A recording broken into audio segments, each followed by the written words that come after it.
Alright, let's tie a Barr Emerger. This is obviously a fly from John Barr. I think this was his first commercial pattern. And I believe this fly is actually older than I am. This fly's been around for a long time, since the 70s. And it's a plain, simple little fly, but man, it sure does work. And it's easy to tie, too. So I've got a 2487, Tiemco 2487 here. And I'm going to use some iron gray A-dot uni thread. Iron gray is a darker slate steel gray color. It's darker than their natural or regular gray, and it matches up, darkens the body up a little bit better. So I'm going to take this thread and start it about 3 eye lengths back from the hook eye. And I'm going to wrap all the way back to the bend. Just get a nice smooth thread base. My thread started to spread out a bit there. I want to come about halfway down the bend. And for the tail or shuck on this fly, this is an emerger pattern. And this is the wet version, as it's known. So I'm going to use some brown Spade Hackle fibers. So this is a feather off the edge of a dry fly cape, the outside edges. And I'm going to take 8 or 10 of these fibers. I'm going to take this little clump and tie it in right at the bend and come forward over the butt ends. Now I don't worry about the length at all. I'm going to come forward over the butt ends back to about where I started the thread, and then I'll trim off what's left.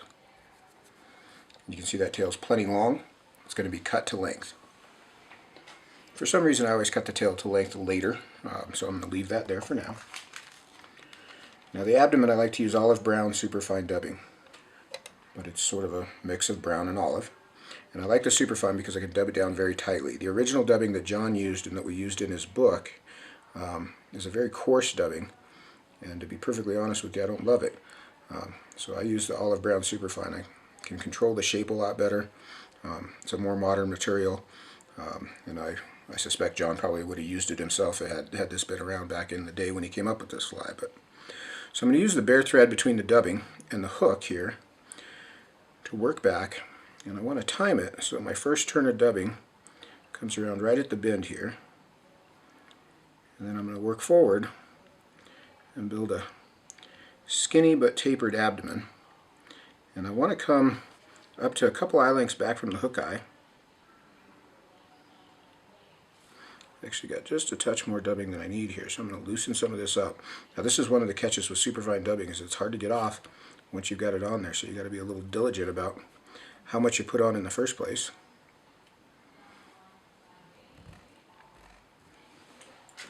So I'll pick that extra bit off. I could use that last little bit to just sort of finish out this taper here.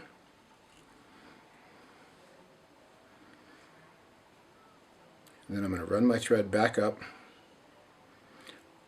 to about 35 or 40% of the way back. And that's where I'm going to tie in the Wingcase. Now, if you wanted to do a flashback Barr Emerger, what you would do is take a piece of pearl or mirage tinsel, medium size. I like mirage myself, and I'll tie this in right on top. Now the Wingcase itself is going to be dark dun Spade Hackle fibers. So I've got a dark dun rooster neck feather here. I'm going to peel off about a dozen fibers or so. I'm going to tie these in right on top. And I want as much length out of those as I can get. So I'm going to trim these butt ends short.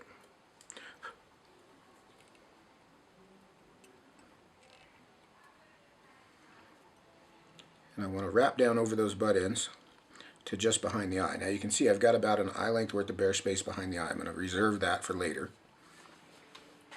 And now I'm going to dub the thorax. So you can use gray muskrat dubbing or gray beaver dubbing or gray SuperFine. But in any case, you're not going to need very much of it. We've got a lot of the bulk that we're going to need already built in with the overlap of the abdomen and the Wingcase and flashback tie-in, so it's not going to take much dubbing here. I want to dub that dubbing down tightly. And I'm going to start this dubbing just behind that index point, about 1 eye length back from the hook eye. And I want to dub up this hill, up to the base of the wing, or Wingcase, and sort of round that thorax off so that when I run out of dubbing, I've got bare thread right up behind the hook eye.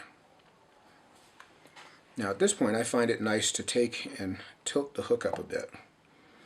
And what that'll do is just give us a little bit of an advantage with gravity working forward for us in these next few steps.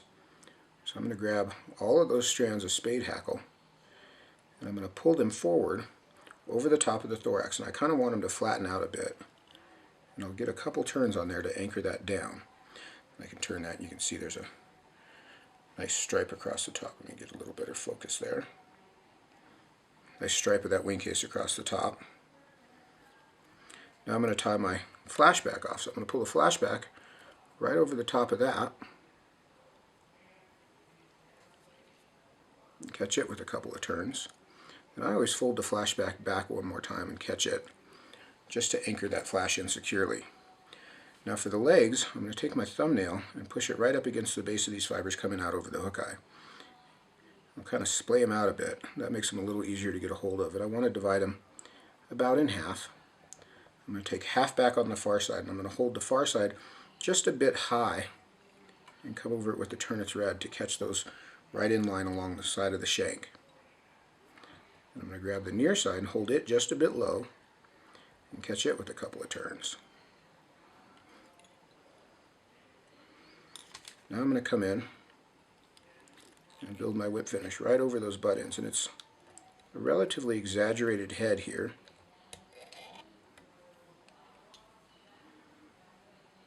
Sort of blocky. Tie that off. Clip my flash.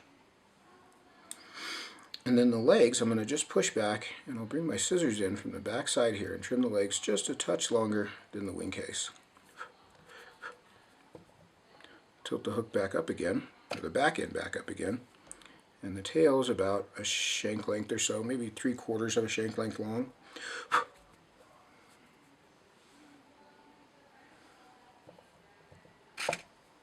Come in with our head cement. I'm going to use Solarez here because it's so easy.